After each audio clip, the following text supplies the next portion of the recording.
بسم اللہ الرحمن الرحیم۔ السلام علیکم ورحمۃ اللہ وبرکاتہ۔ ان گنت اور بے پایاں درود و سلام اس ہستی پر جس نے ماں کے مقام کو اس قدر بلند کیا، اسے اس قدر رفتیں عطا فرمائی جو آج سے پہلے کسی مذہب اور قوم نے نہیں عطا کی۔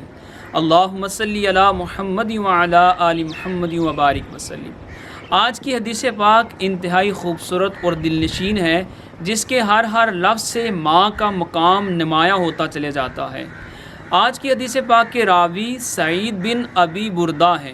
یہ اپنے والد سے روایت کرتے ہیں، ایک مرتبہ حضرت عبداللہ بن عمر رضی اللہ تعالی عنہما نے ایک یمنی شخص یعنی یمن کے رہنے والے شخص کو دیکھا، جس نے اپنی پیٹھ پر اپنی کمر پر اپنی والدہ کو اٹھا رکھا تھا اور طواف کروا رہا تھا، اور اسی حال میں وہ اپنی زبان سے اشعار پڑھ رہا تھا، انی لہا بعیرها المذلل، کہ میں اپنی والدہ کے لیے ایک سدایا ہوا اونٹ ہوں۔ مطلب ایک ویل ٹرینڈ اونٹ، ایک تربیت یافتہ اونٹ جو اپنے سوار کو پریشان نہیں کرتا، اس کے لیے آسانیاں مہیا کرتا ہے، اسے کبھی گراتا نہیں ہے۔ تو کہنے لگے کہ میں اپنی ماں کے لیے ایک فرما بردار اونٹ کی طرح ہوں جو کبھی بھی اپنے سوار کو پریشان نہیں کرتا۔ اور اسی حالت میں اس کی ملاقات حضرت عبداللہ ابن عمر سے ہوئی۔ تو یہ شخص جو اپنی والدہ کو اپنی کمر پر اٹھا کر طواف کروا رہا تھا، یہ حضرت عبداللہ بن عمر سے ایک سوال کرتا ہے، آترانی جزیتھا، کہ اے عبداللہ ابن عمر، آپ نے دیکھا کہ میں نے اپنی والدہ کو پیٹھ پر اٹھا کر طواف کروا رہا تھا، تو کیا میں نے اپنی والدہ کے احسانات کا بدلہ چکا دیا؟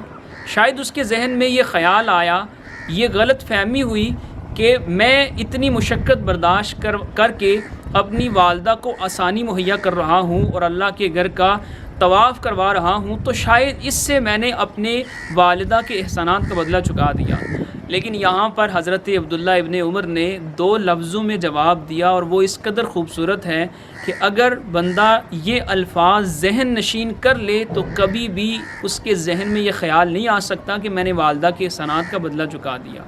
حضرت عبداللہ ابن عمر رضی اللہ تعالی عنہما نے فرمایا، وَلَا بِوَفْرَةٍ وَاحِدَةٍ، کہ اے شخص جو تمہاری ولادت کے وقت، پیدائش کے وقت، زچگی کے وقت جو تمہاری والدہ کو تکلیف ہوئی تھی نا، اس کی ایک سانس کا بدلہ بھی تم نے نہیں چکایا۔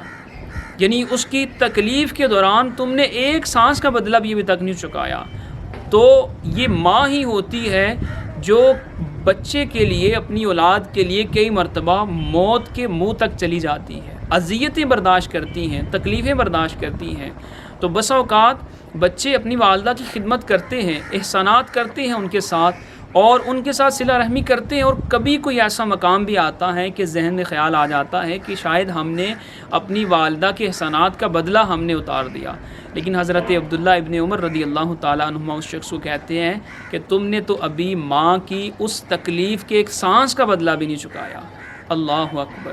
کس قدر خوبصورت انداز میں حضرت عبداللہ ابن عمر نے اس کو جواب دیا، اور اس میں والدہ کا مقام کس قدر نمایاں ہوتا چلے جاتا ہے۔ پروردگار عالم ہماری ماؤں کو سلامت رکھے، اور جن کی مائیں اس دنیا سے پردہ کر چکی ہیں، اللہ رب العزت ان کو جنت الفردوس میں اعلیٰ مقام عطا فرمائے۔ اب اصول حدیث کی طرف چلتے ہیں۔ ہم نے 3 قسمیں پڑھ لی تھیں، پہلی حدیث قدسی، دوسری حدیث مرفوع، تیسری حدیث موقوف۔ آج چوتھی اور آخری قسم پڑھیں گے، جس کو حدیث مقطوع کہا جاتا ہے۔ مقطوع کا لفظی مطلب ہے کٹا ہوا، جدا کیا ہوا، چونکہ اس میں ہوتا کیا ہے کہ سند تابعی پر جا کر رک جاتی ہے۔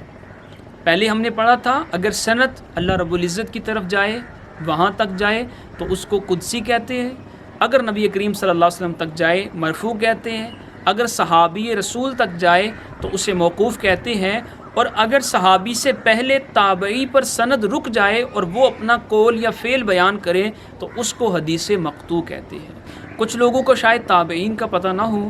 تابعین وہ شخصیات ہیں، وہ خوش نصیب لوگ ہیں جنہوں نے صحابہ کرام کا زمانہ پایا اور ان سے ملاقات کی، اور ان کی صحبت اور مجلس میں بیٹھنے کا انہیں موقع نصیب ہوا، ان کو تابعی کہتے ہیں۔ اور اگر سند تابعی پر جا کر رک جائے تو اسے حدیث مقطوع کہتے ہیں۔ اب یہاں پر ایک بات سمجھنے والی ہے، یہ جو ہم نے حدیث پاک کی 4 قسمیں بیان کی، سند کے اعتبار سے، بلکہ اس کو ہم کہہ سکتے ہیں مسند الیہ کے اعتبار سے۔ مسند الیہ کہتے ہیں کہ جس پر جا کر سند ختم ہوتی ہے اور جس کا آگے قول بیان ہوتا ہے اس کو مسند الیہ کہتے ہیں۔ مثلا حدیث قدسی میں مسند الیہ اللہ رب العزت کی ذات ہے، حدیث مرفوع میں نبی کریم صلی اللہ علیہ وسلم کی ذات ہے، حدیث موقوف میں صحابی رسول صلی اللہ علیہ وسلم، اور حدیث مقطوع میں تابعی۔